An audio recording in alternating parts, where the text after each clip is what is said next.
안녕하세요. 저는 평생 부모 마음에 못 받고 용서 구할 기회도 없이 살아가야 하는 30대 기혼 여성입니다. 힘든 일에 있어서 어떤 사연이 더 고슬프고 어려운지 판가름하는 건 소용없는 행동이지 않나 싶지만 많고 많은 고통 중에 부모님 마음에 상처를 주는 행위는 죽을 때까지 저를 아프게 할 것 같아요. 다들 부모님께 특별하게 잘못했던 일들이 있으신가요? 자식이라면 부모님 가슴에 못 안 박는 사람 없다고 하지만 유독 부모님께 잊지 못할 상처를 줬던 기억이 있으실 겁니다. 부모님한테는 있을 때 잘해야 한다고 하는데 제가 몰랐기 때문에 부모님께 못해드렸던 것은 아닙니다. 게을러서 효도를 미루고 미루다 기회를 놓쳐버린 것도 아닙니다. 어리석게도 저는 당시 아빠가 너무 미워서 일부러 상처를 주고자 했던 철부지 장녀예요. 그래서 아빠한테 모진 말과 거리두기를 했었고 아빠에게 용서를 빌 수 있는 기회를 저 스스로 놓쳐가고 있었습니다. 이 글을 쓰면서 저는 또 한 번 자책하고 아빠를 사무치게 그리워하겠지만 하늘에 계신 아빠에게도 이 사연의 목소리가 닿기를 바라며 제 이야기를 들려드리고자 합니다. 저한테는 일명 구두쇠라 불리는 아빠가 있습니다. 저희 집은 어릴 때부터 돈이 없는 게 아닌데도 집만 멀쩡한 아파트였지 사는 행색은 곰팡이 드글드글한 반지하에 사는 사람처럼 못 먹고 살았습니다. 그것이 다 아빠가 심하게 짠돌이였기 때문이었죠. 저는 장녀이고 제 밑으로 여동생만 2명이 더 있었는데요. 요즘에 딸 3명이라고 하면 딸 부잣집이라 하잖아요. 또 딸 셋이라 주위에서 아빠를 부러워하는 사람들도 있고요. 그러나 우리 부모님은 막 저희 셋을 낳았을 적에는 절대 딸이 칭송받는 시대가 아니었습니다. 당시에 자식이 셋이라고 하면 그리 많은 다자녀도 아니었거든요. 자녀 셋인 집인이 좀 많았고 더 많게는 4명, 5명인 집안도 덜어 있던 때였습니다. 그것만 된다면 자식 번성에 힘을 쏟는 시대였던지라 딸만 낳으면 아들 못 낳는 귀신 취급이 당연했을 정도로 당시에는 아들을 추구하는 사상이 많았다고 해요. 부모님은 기력이 딸려 우리 자매 셋으로 만족했다고 하지만 엄마는 사실 힘 닿는 데까지 노력해서 아들을 끝내 보고 싶어 했습니다. 그러나 아빠가 냉철하게 딸 셋이면 됐다고 거절한 걸로 알아요. 제 기억 속에 아빠는 늘 바쁜 사람이었습니다. 아빠는 번번한 직장인이 아니었고 소소한 장사치였는데 아이스크림 장사라든지 케밥 장사, 도시락 장사 등등을 하면서 생계를 이어왔다고 엄마한테 들었어요. 그리고 거기서 남는 제품들은 늘 우리 몫이었고 워낙 폐기가 많다 보니 저희 집에서 외식이나 배달 같은 건 꿈도 못 꿨습니다. 또 아빠는 냉철한 사람이기도 했습니다. 딸이 셋이라지만 우리 집에선 딸이라고 아빠한테 애교 부리는 자식들이 없었어요. 그만큼 아빠가 너무 무서웠기 때문이죠.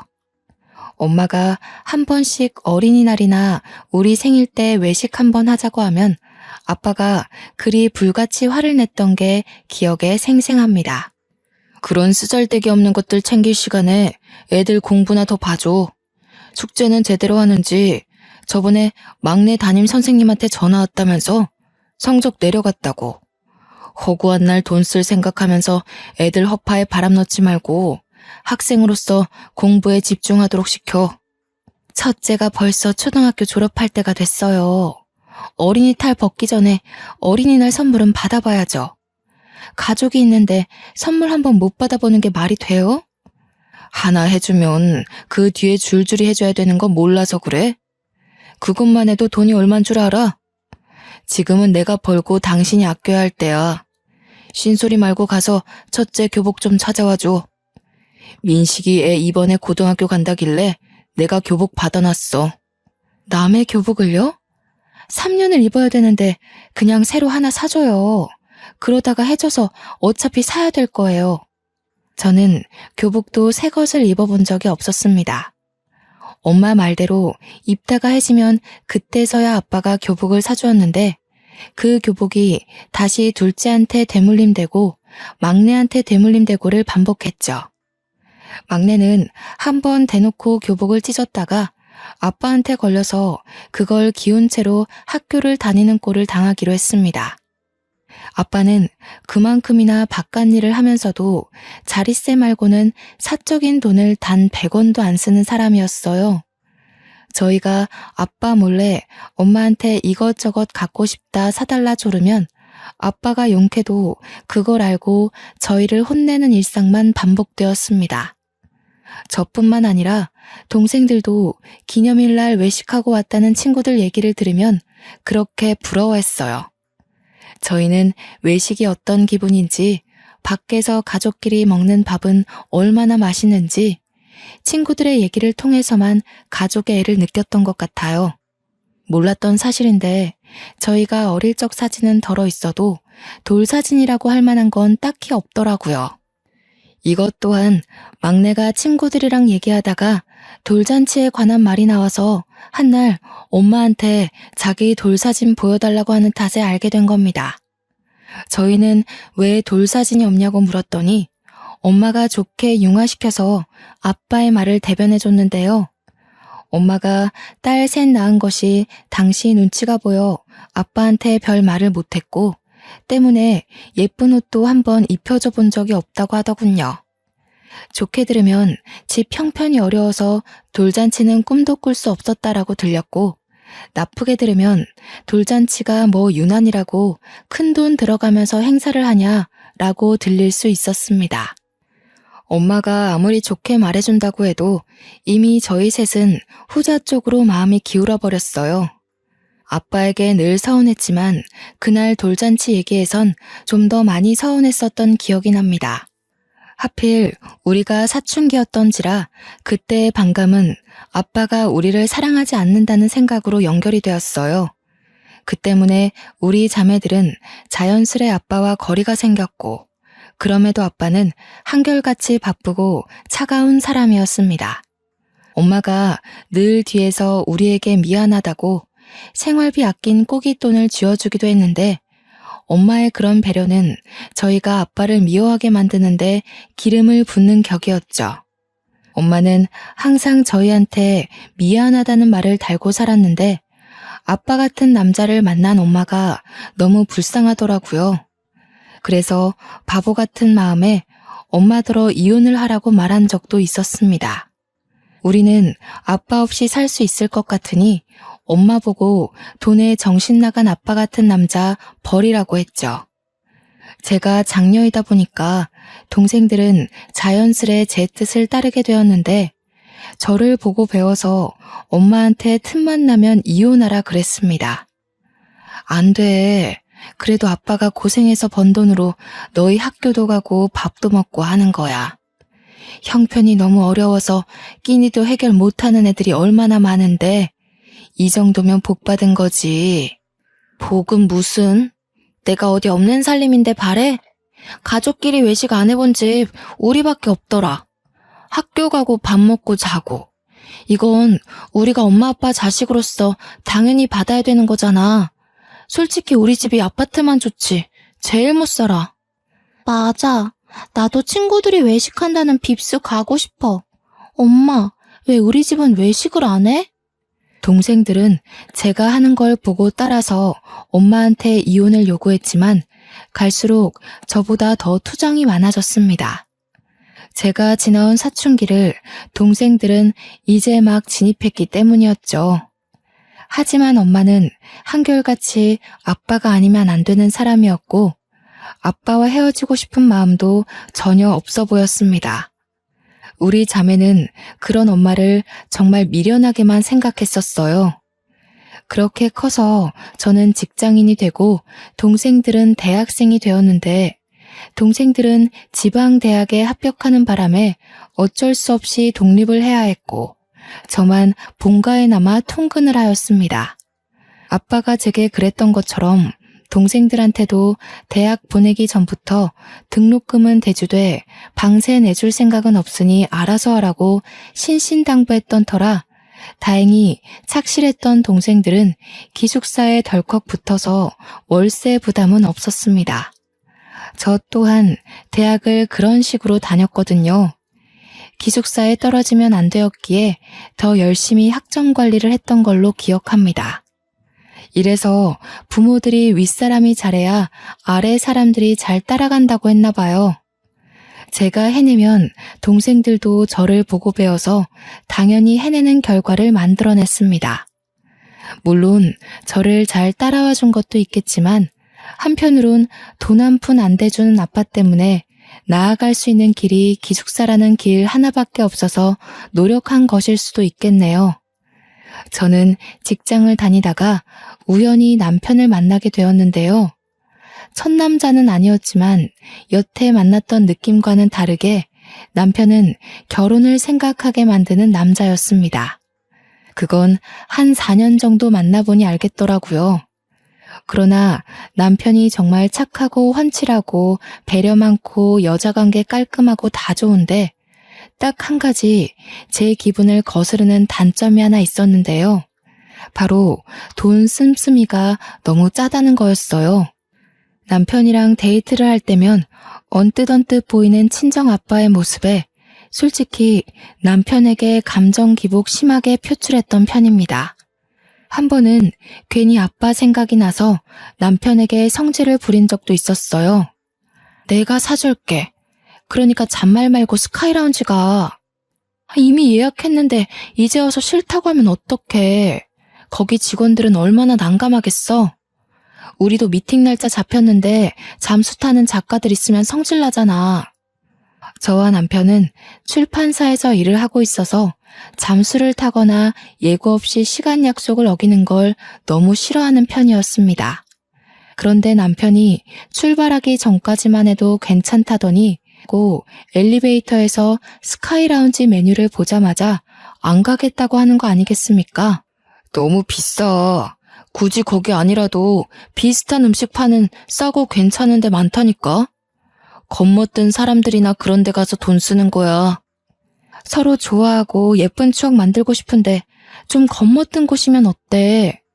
자기는 나랑 우중충한 곳만 다니고 싶어? 자기는 나한테 예쁜 곳, 멋진 곳 보여주기 싫어?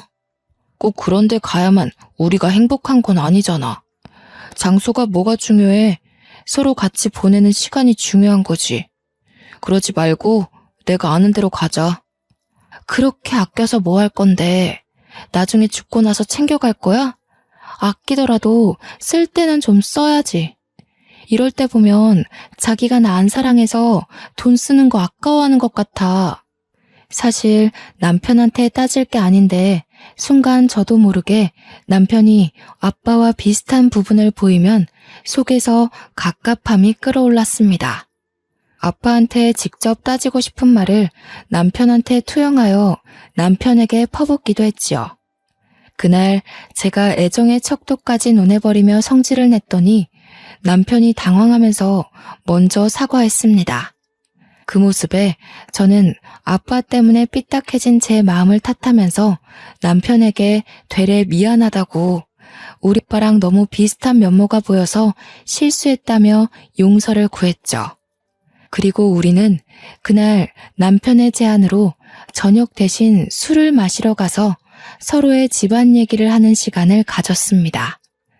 남편은 저의 친정아빠 구두쇠 이야기를 잠자코 들어주면서 아빠를 공감해주다가도 우리 식구들이 많이 힘들었겠다며 저를 위로하기도 했습니다.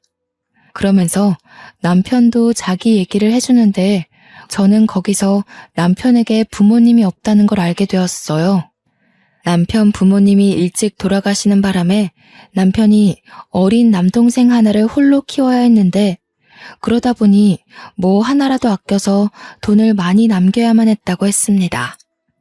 그게 습관이 되었는지 현재는 형편이 한참 괜찮아졌는데도 이렇게 짠돌이 성향이 그대로 남았다고 해요. 남편의 사정을 들으니까 제가 얼마나 어리석게 성질을 부렸는지 뉘우치게 되었습니다. 희하더라고요. 저는 있는 부모님을 욕보이며 이렇게 술안주로 털어놓고 있는데 남편은 그렇게 다툴 부모님도 없다고 하니까 제가 남편 앞에서 크게 실수했다고 생각했죠. 미안하다고 사과를 했더니 남편이 너그럽게 이해를 해줬습니다. 사실은 자기가 연애를 별로 못 해봤는데 다들 남편 피지컬 보고 다가왔다가 사귀기도 전에 남편의 짠돌이 모습에 진절머리를 내며 떨어져 나갔다고 하는 거 아니겠어요? 연인으로 이어진 건 제가 처음이라고 그랬습니다. 저와 남편은 그날 서로의 사정을 얘기하며 더 깊은 관계로 발전이 됐습니다. 그 때문에 이미 결혼하기로 약속한 기일을 더 빠르게 당기지 않았나 싶어요. 상견례 날짜를 잡았고 남편 쪽에 부모님이 안 계시기 때문에 정식 인사는 우리 집에서 하기로 했습니다. 남편은 어린 남동생, 그러니까 대학생 도련님을 데리고 우리 집을 방문했어요.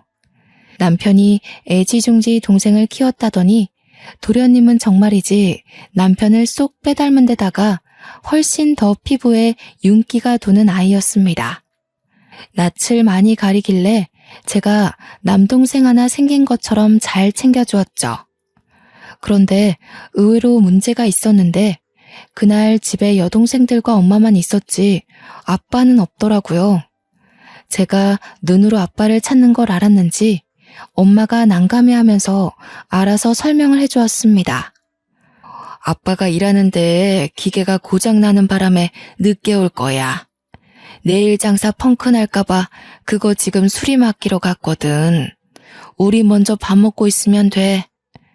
하지만 아빠는 저희가 식사를 다 마칠 때까지 나타나지 않았고 혹시나 싶어 디저트와 과일까지 먹으며 기다렸지만 끝내 아빠한테 남편을 인사시킬 수 없었습니다. 남편과 도련님은 다음날 일정도 있고 해서 엄마의 인사만 받은 뒤 그만 돌아가야 했습니다. 엄마도 아빠가 못 와서 제 남편 마음이 좀 그럴까봐 걱정이 되었나 봅니다. 남편의 손을 잡아주면서 말을 하더라고요. 시간은 얼마든지 있으니까 집밥 생각나면 언제든 와서 들러. 우리 이제 식구 될 거니까 시간 많잖아. 장인어른은 그때 뵈면 되니까 너무 속상해하지 말고. 네, 그럼요. 감사합니다, 장모님. 정말 맛있게 잘 먹었어요. 엄마가 해준 밥이 가물가물했는데 장모님 덕분에 다시 살아난 느낌이에요. 동생도 근래 먹었던 밥 중에 가장 맛있었다고 하더라고요. 모두가 기분 좋은 그 상황에서 표정을 고치고 있던 건 저뿐이었습니다. 당연히 아빠의 부재 때문이었죠.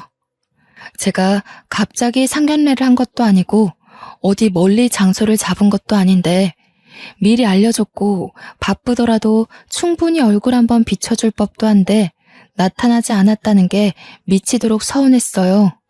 남편도 괜찮다고 했고 엄마도 너무 그러지 말라고 했으나 아빠를 향한 서름은 이루 말할 수가 없었습니다. 그게 곧 분노로 변질이 되어버렸죠. 그리고 그날 밤 아빠는 자정이 다 되어서야 집에 들어왔는데 내내 지나간 감정을 담아두고 있던 저는 기다렸다는 듯이 거실로 나가 아빠한테 따졌습니다. 아빠는 나를 딸로 생각하긴 해? 우리더러 시집은 무조건 가라더니 그래서 사위를 데려왔는데 왜 거들떠도 안 봐? 우리가 아들이 아니라 딸이라서 그렇게 신경 쓸 필요는 없다고 생각했던 거야? 그래도 내가 장녀인데 아빠 자식이잖아. 부모로서 아무것도 안 해줬으면서 적어도 딸이 어떤 남자한테 시집을 가는지는 궁금해야 되는 거 아니야? 저의 큰 목소리에 엄마가 잠에서 깨서 밖으로 나왔고 동생들도 방학이었던지라 집에 있었는데 전부 막 자려다가 일어나 나와봤습니다. 아빠는 제 말에도 피곤하다고 내일 얘기하자며 방에 들어가려 했어요. 저는 그런 아빠의 뒷모습에 대고 자식으로서 두고두고 벌받게 될 발언을 해버리고 말았습니다. 차라리 아빠가 없었으면 좋겠어. 우리가 학교 다니고 밥 먹고 한 게 다 아빠 덕분이라고? 그럼 뭐해? 내 기억 속엔 아빠랑 같이 보낸 추억이 전혀 없는데. 이럴 거면 그냥 우리 아빠 하지 마. 아빠는 그 시간 제 말을 끝까지 듣고도 아무 대답 없었습니다. 등을 보인 채로 묵묵히 서 있다가 제게 겨우 남긴 말이 고작 더 할 말 남았냐고 묻기만 할 뿐이었어요. 그러더니 그대로 방에 들어가 버렸죠. 어리석어도 너무 어리석었던 저는 그게 또 서운하여 아빠가 들어간 방문에 대고 나는 이제 아빠 딸 안 할 거라고 소리를 질러버렸습니다. 이날이 제겐 가장 후회가 되고 후회로 모자라 제대로 된 벌이라도 받고 싶은 실수였습니다. 바보같이 저는 그렇게 아빠와 더 멀어져서 정말로 아예 남남이 되어버렸어요. 그 상태로 남편과 저는 결혼식을 올렸는데 그래도 결혼식은 아빠가 참석해 주셨더라고요. 대신 제가 거부하는 바람에 저는 아빠 손이 아닌 남편의 손을 잡고 입장을 했습니다. 아, 그때를 떠올리니 또다시 가슴이 저미도록 아프네요. 아빠가 멀리서 박수만 치고 있었는데 눈길이라도 한번 줄 걸 그랬습니다. 어쩜 못나도 이렇게 못난 짓을 할 수가 있었을까요? 저희 부부는 친정엄마가 반평생 모았다는 돈을 선물로 받아 신혼집에 보태었습니다. 그렇게 저는 우리 자매 중 가장 늦게 독립을 하게 되었죠. 그때까지도 아빠랑은 안부 전화 따위 안 하고 엄마한테만 연락을 했어요. 남편이 엄마가 해주는 반찬 너무 맛있게 잘 먹네? 내가 돈 붙여줄 테니까 좀 더 만들어줄 수 있어? 내일쯤 한번 들릴게. 그래, 얼마든지. 용서방이 잘 먹는다고 하니까 기분이 좋네. 그나저나, 넌 아빠한테 한 번씩 연락하니? 아빠가 요즘 너 어떻게 사나 한 번씩 물어보던데. 문자라도 한 통 남겨주지 그래. 나랑 아빠 사이 어떤지 몰라서 그래? 나는 아빠한테 아직 서운한 감정 남았어. 솔직히 아빠가 먼저 사과하지 않으면 마음 풀 생각도 없어. 엄마는 아빠를 대신해서 저와 아빠의 관계를 화해시키려고 했습니다. 엄마랑 통화할 때마다 그런 소리를 꼭 들었어야 했는데 그런 얘기를 할 때마다 제가 엄청난 반감을 드러냈거든요. 자꾸 아빠 얘기할 거면 엄마한테도 전화 못한다는 소리를 하면서 정말 못되게도 협박을 해버렸네요. 그러던 어느 날 아빠가 일을 하다가 다쳤다는 엄마 전화 때문에 남편과 함께 병원을 찾게 되었는데요. 아빠는 다쳤다면서 어디 하나 붕대로 묶은 것도 없이 환자복만 입고 누워 있었습니다. 우리가 온 걸 보고 엄마가 먼저 반겨주었는데 아빠는 무뚝뚝하게만 대응만 하더군요. 그래서 어디 다쳤는데? 조심 좀 하지 그랬어. 병원비 나가는 것도 아까웠을 텐데 어떡해? 그렇게 아끼던 돈 왕창 날리게 생겼네. 너 아빠한테 그게 무슨 말이니? 아빠가 다쳤는데 꼭 그런 식으로 말을 해야겠어? 그래도 네가 장녀잖아. 동생들 타일러서 아빠 힘든데 위로 한마디 해주지는 못할 망정 왜 그러니? 몰라서 물어? 여기 병원인데 내가 또 아빠랑 다퉈야 알겠어? 원래도 안 오려다가 남편이 오자고 해서 온 거야. 뭐라고? 그럼 차라리 오지 말지 그랬어. 사실은 너도 걱정돼서 와놓고 어쩔 수 없이 온 척하는 거잖아. 도대체 그깟 자존심이 뭐라고 부모한테 그렇게까지 모질게 하는 거니? 그래서 네가 못 컸어? 잘 먹고 잘 커서 시집도 잘 갔잖아. 정말 해도 너무한 거 아니야? 엄마는 제게 웬만해선 성을 안 내시는 분인데 그날은 눈시울까지 붉히면서 제게 심하게 따졌습니다. 아빠 다치는 거 한두 번도 아닌데 그날은 유난히 엄마가 울분 섞인 모습을 많이 보였어요. 누가 보면 아빠가 죽을 병이라도 걸린 줄 알도록 착각할 만한 표정이었죠. 솔직히 좀 당황스러웠습니다. 웬만하면 제 편을 들어주시던 엄마가 저를 엄청 원망하듯 호소하는 게 저를 많이 흔들리게 하였어요. 엄마랑 말다툼을 하는 사이 아빠가 유독 쇳소리 비슷한 기침을 많이 했는데요. 엄마와의 대화가 거슬릴 정도로 장기침이 많았지만 그 와중에 저는 단순히 감기까지 걸렸나 보네 라고 생각했었어요. 그날따라 다른 사람 같던 엄마만 걱정했지 아빠는 여전히 제 안중 밖이었으니까요. 남편이 아빠한테 따뜻한 물을 챙겨주는 대신 나는 인사도 안 하고 그곳을 나오게 되었습니다.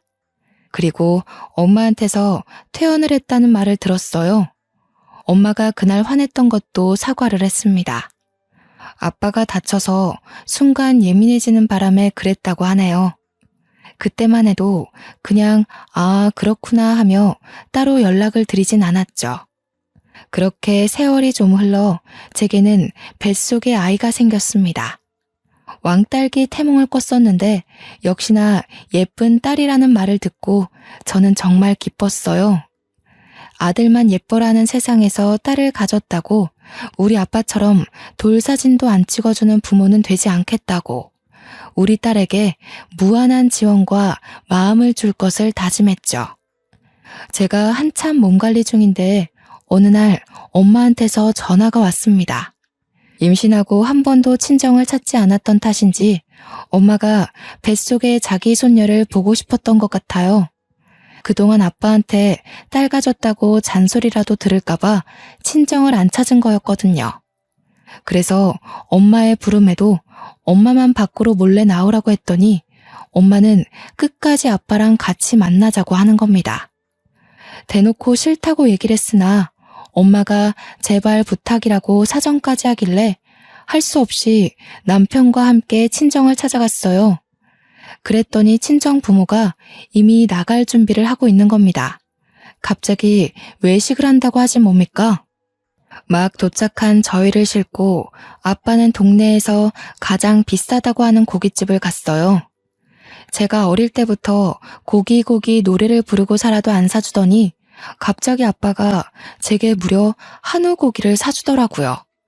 많이 당황스러웠지만 혹시 이게 화해의 의미인가도 싶었습니다. 아빠한테 묻고 싶은 게 많았지만 그간의 어색함 때문에 선뜻 말을 걸기가 애매했어요. 엄마랑만 대화를 나눴던 걸로 기억합니다. 비록 아빠가 아무 말은 하지 않았지만 그날 솔직히 저는 기분이 좀 풀렸습니다. 이게 바로 부모 자식 간의 마음인 걸까요? 아빠가 제게 외식을 쏘는 이유가 마치 화해의 의미가 맞는 것 같아서 아빠의 숨겨진 마음이 알아서 느껴지더라고요. 아빠는 식사 시간 내내 묵묵하게 고기만 구우면서 굽는 족족 저한테 덜어주었습니다. 그때 제가 그 자리에서 처음으로 제가 먼저 아빠한테 말을 걸었어요. 그만하고 아빠 먹어. 아빠 지금 한두 점 먹은 거 알아? 내가 계속 봤는데 먹지도 않고. 우리는 우리가 알아서 챙겨 먹을 수 있으니까 이제 아빠 좀 먹어. 그러나 아빠는 고기 같은 거 안 좋아한다고 계속 저만 챙겨주었습니다. 갑자기 이러는 아빠가 의아했지만 싫지 않았어요. 좀 과장하자면 난생 처음 아빠의 사랑을 느껴보았습니다. 아빠의 행동이 오죽 어색하고 갑작스러웠으면 제가 무슨 생각도 했는지 아십니까? 혹시 내 배에 있는 애가 아들인 줄 알고 잘해주는 건가? 그런 생각까지 들었다니까요. 그날 저는 원 없이 고기를 먹었어요. 제가 먹은 고기 중 가장 맛있었습니다. 아빠가 사준 고기라서 더 그랬던 것 같네요. 낯간지러워서 아빠한테 잘 먹었다는 차마 인사는 못했고 부모님께 조심히 들어가라는 말을 전하는데 아빠가 차에 올라타기 전 제게 나지막히 말을 건네더라고요. 여자애는 해산물 많이 먹어줘야 희고 곱게 나온다더라. 그래서 너희들이 다 희고 곱상한 거야. 오늘은 네 배불려 놨으니 다음엔 손녀줄 해산물 보내마. 그 말 한마디 남기고 아빠는 그대로 차를 타고 돌아갔습니다. 그리 따뜻한 말도 아니었고 몇 년 만에 건네는 애정 담긴 인사도 아니었지만 그날 아빠의 말은 인생에서 가장 인상 깊게 남았을 정도로 제게 따뜻한 진심입니다. 저는 그날로써 아빠에 대한 마음속 응고가 와르르 풀려버렸습니다. 아빠가 용기 내서 손을 내밀어줬으니 앞으로는 제가 자식으로서 아빠에게 화해의 손길을 내밀어 봐야겠다고 생각했죠. 그리고 2달 후, 갑작스런 산통 때문에 응급실에 실려간 저는 조기 출산을 했어요. 새벽이었는데도 남편이 친정부모에게 알려드려야 될 것 같다고 전화해서 친정부모가 달려오기까지 했습니다. 그날 엄마는 저를 출산을 끝낸 저를 보고 갔는데 아빠는 제가 낳은 손녀만 보고 그만 돌아가 버렸어요. 지난번 고기 사준 날 이후로 아빠한테 마음이 좀 풀렸었는데 살짝 또다시 서운하더라고요. 그건 그거고 막상 딸을 보니까 세상 만사 모든 걱정이 싹 사라지는 거 아니겠습니까?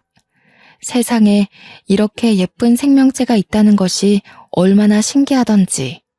친정 부모님도 우리 자매를 낳았을 때 이런 기분이었을까요? 정말 뭐 하나 부족한 것 없이 애지중지 키우고 싶었습니다. 그렇게 딸만 보면서 행복하기만 할 줄 알았던 제 삶에 난생 처음 고비가 찾아왔는데요. 바로 아빠가 병원에 입원했다는 소식이었습니다. 처음엔 또 어디 다쳤나 안일하게만 생각했어요.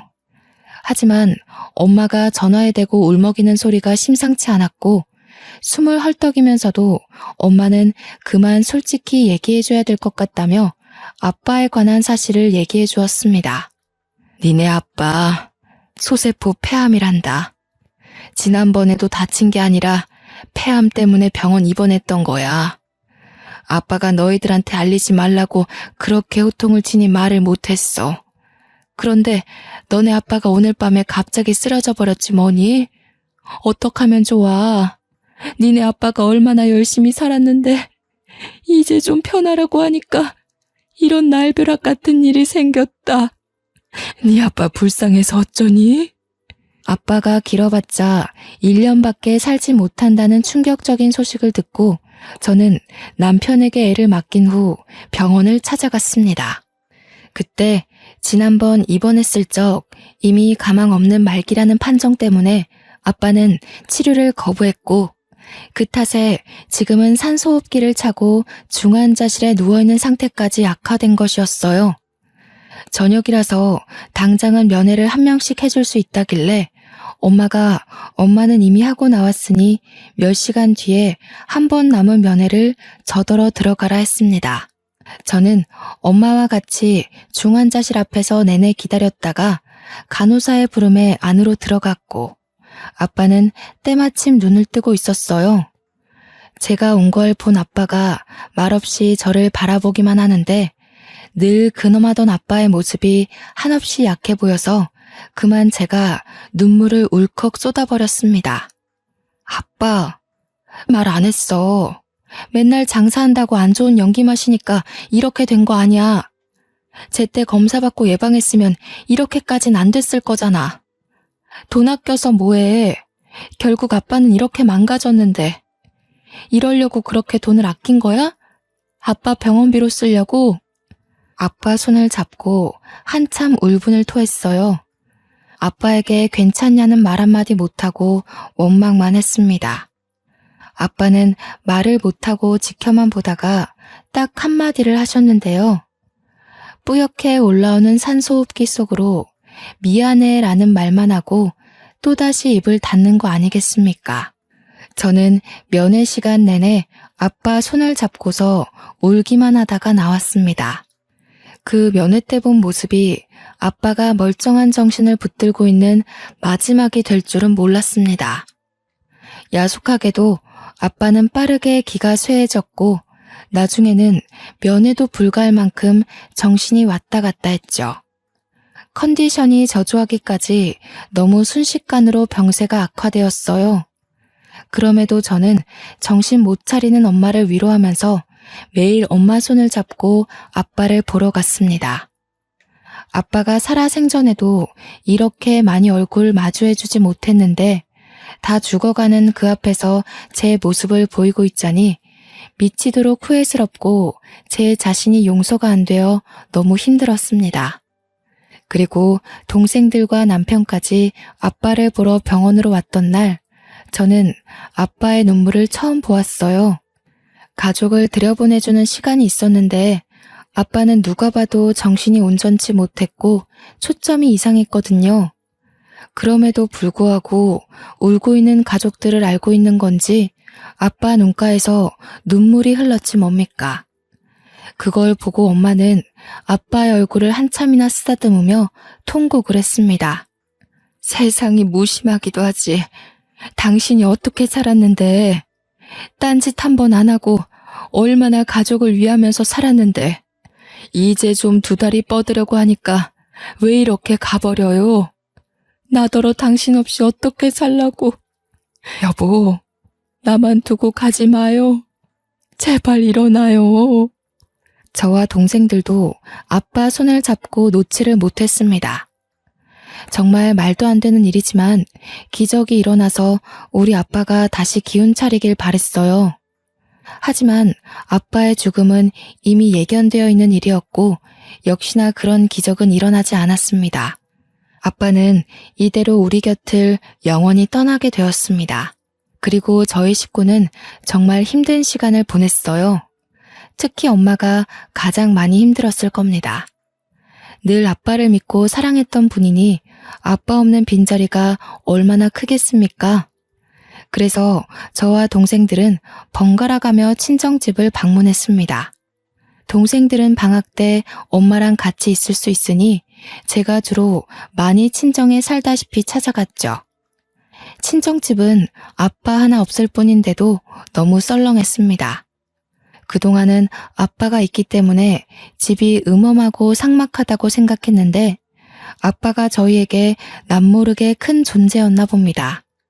아빠 없는 집은 자칫 공과 같은 느낌이 들었습니다. 한날 엄마가 방에서 아빠 물건을 정리하다 말고 우리 자매를 동시 부른 적이 있었는데요. 엄마는 거실에 저희를 앉혀놓고 저희 앞으로 통장 2개씩을 나눠주었습니다. 그리고 그 통장을 열어보니 2개의 통장을 통틀어 5억이란 돈이 담겨 있었어요. 네 아빠가 너희를 사랑하지 않는다고 생각했지? 그랬을 수도 있지. 하지만 아빠는 미리 알았던 거야. 너희가 딸이기에 우리 세대 부모라면 기본적으로 딸을 낮잡아 보잖니. 아빠는 너희가 어디 가서도 대접받을 수 있게 힘을 주려고 했어. 너희 이름으로 땅도 사놓았거든. 그러니까 엄마 말은 아빠가 훗날 저희가 커서 사회를 나가거나 결혼을 하게 되면 여자라는 이유로 무시를 받을까봐 힘을 주기 위해 돈을 모았다고 얘기를 하더라고요. 미친 듯이 돈만 모으면서 조금이라도 저희 위상을 높여주려고 했다는 거 아니겠습니까? 아빠는 엄마랑 결혼하고 엄마를 시댁의 무시로부터 지켜주지 못해서 미안하다고 그렇게 고개를 숙였어. 시댁에서 엄마를 좀 많이 괴롭혔거든. 아빠는 너희들도 시집가서 이 엄마처럼 고스란히 그 고통을 겪게 될까봐 돈이라도 꼭 쥐어주려고 했던 거야. 아빠가 방법이 좀 달라서 그렇지 하루 한시도 안 빼놓고 너희 생각만 했어. 아빠한테는 너희가 자산이고 보물이었단다. 이미 동생들은 울음이 터졌고 아빠한테 미안해서 어떡하냐고 서럽게 울기 시작했습니다. 저 또한 가슴 미어지게 아파서 눈물이 났지만 아빠한테 지은 죄가 많아서 감히 아빠를 마음 놓고 그리워할 자격이 있나 싶어 참았어요. 그때 엄마가 눈가를 훔치면서 제게만 따로 건네준 사진이 있었는데요. 제가 언제 한번 일을 본다고 제 딸을 친정엄마한테 잠깐 맡긴 적이 있었거든요. 그런데 엄마가 건넨 그 사진 안에서 아빠가 우리 딸을 안고 환하게 웃고 있는 겁니다. 그날 엄마 혼자 있었잖아. 아빠한테 전화했더니 장사까지 접고 달려오셨어. 손녀 얼굴 한번 보겠다고 오토바이 타고 10분 만에 오셨지 뭐니. 네 아빠가 손녀 보면서 얼마나 좋아했다고. 그 사진은 엄마가 몰래 찍은 거라고 했는데 엄마도 오랜만에 보는 아빠의 웃음이 좋아서 계속 가지고 있었다고 했습니다. 이제 그만 저한테 줘야 할 것 같아 사진을 인화했다고 해요. 그날 저녁 제가 방에서 몰래 얼마나 울었는지 모릅니다. 도대체 저는 아빠에 대해 얼마나 모르고 있었던 걸까요? 아니, 아빠라는 존재를 제대로 알려고 한 적은 있었을까요? 아빠가 저희에게 이렇게나 무한한 마음을 주고 있었다는 걸 왜 아빠가 돌아가시고 나서야 알게 된 걸까요? 하늘이 제게 주는 벌이라면 마땅히 받겠지만 그 전에 아빠에게 진심으로 용서를 구할 수 있는 기회가 있다면 기꺼이 1000배라도 하고 싶다는 생각을 수만 번 했습니다. 그리고 아빠의 갑작스러운 부재로 저와 남편은 친정에 들어가 살게 되었어요. 그곳에서 저는 틈만 나면 아빠 방에 들어가서 이미 정리해 놓은 아빠의 옷이랑 물건들을 열어봤습니다. 아빠가 너무 보고 싶었어요. 정말 허튼 짓 없이 충직하게 가장의 역할을 해낸 분인데 제가 몰라도 너무 몰랐습니다. 아빠는 누구보다 저희를 위해서 마음과 돈을 쓰신 분이었고 저의 임신을 축하하며 아낌없이 퍼줬음 손녀를 축복으로 받아준 사람이었는데 누구보다 저희 자매를 사랑해준 아빠였는데 제가 더 똑똑하지 못해서 아빠의 사랑을 몰라줬다는 것이 계속해서 한으로 남아있네요. 아무것도 모르고 아빠한테 모진 말만 했던 저는 아빠와 함께 보낼 수 있었던 귀한 시간을 자체적으로 없애버린 셈이 아닙니까? 이런 생각만 하면 제 자신이 무척 용서가 안 돼서 많이 힘들었습니다. 그래서 저는 기일이 아닌데도 아빠를 자주 찾아갔어요. 사진 속 아빠는 옛날에 찍은 사진인지 약간의 미소를 띠고 있었습니다. 사진이 참 예쁘게 잘 찍혔더군요. 저는 아빠 사진 옆으로 저희 가족 사진을 넣어놨어요. 절대 아빠를 잊지 않겠다고 약속하는 마음과 함께요. 세상에서 가장 슬픈 일이 바로 가족을 먼저 떠나보내는 거라고 생각합니다. 누구나 겪을 수밖에 없고 결국엔 닥치게 될 일을 좀 빨리 겪은 것뿐인데 왜 이렇게 아픈지 모르겠습니다. 현재는 세월이 좀 지나서 우리 손녀가 6살이 되었어요. 손녀를 많이 사랑해줬던 아빠가 혹시 제 딸을 많이 보고 싶어 할까봐 아빠 기일마다 딸을 꼭 데리고 방문을 합니다. 덕분인지 우리 딸도 할아버지를 기억하고 있어요.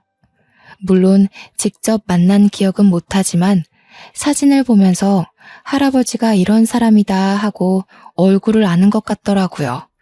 그리고 저는 주책맞게도 아직까지 눈물을 흘린답니다. 아빠만 보면 자동적으로 가슴이 아프고 눈물샘이 반응을 해요. 그날은 하루 종일 아무것도 못하고 지쳐 잠들 때까지 울기만 했죠. 불효를 저지른 것에 대한 대가가 아닌가 싶습니다. 참, 이건 엄마가 깜빡하고 제게 뒤늦게 말해준 건데요. 엄마가 저희 신혼집 구하라고 줬다던 돈 있잖아요. 그게 사실은 아빠가 준 돈이라고 하더라고요. 당시 제가 아빠를 외면하던 때였기에 아빠가 자기가 주는 돈이라고 하면 내가 안 받을 것 같다고 엄마한테 거짓말을 시켰다고 합니다. 정말 저는 아빠한테 잘못한 채로 천벌 받고 있는 게 맞나 봐요. 제 자신이 쪽팔리고 한심해서 죽을 것처럼 힘들더군요. 죽을 정도로 힘든 적이 없어서 이만큼 아픈 건지도 몰랐어요. 앞으로 누가 죽을 만큼 힘든 일이 있다고 하면 진심으로 경청하고 보듬어 줘야겠습니다. 여기까지 글을 써오는 내내 저는 계속 벌을 받는 기분이었습니다. 울면서 속죄하며 쓰다 보니 벌써 하루가 다 갔네요. 라디오가 하늘에까지 닿는 일은 없겠지만 라디오에서 퍼지는 음파가 우연이라도 하늘에까지 울려서 아빠가 들을 수 있었으면 좋겠습니다. 제가 모르는 세상에 꼭 그런 기적이 있길 바래요. 그렇게 생각하면서 꼭 아빠한테 말해주고 싶어요. 미안했다고. 아빠 목숨 다해서 우리를 사랑해줘서 고맙다고. 우리 아빠 짠돌이 아니고 최고로 훌륭한 아빠였다고. 단 한 번만이라도 아빠가 꿈에 나온다면 꼭 안아주면서 하고 싶은 고백도 있는데 바로 사랑한다는 말입니다. 솔직히 가족끼리 그런 직설적인 표현하는 게 너무 낯간지럽지 않잖아요. 너무 쉬운 말인데도 희한하게 가족들한테는 그 말이 잘 안 나오지 않습니까?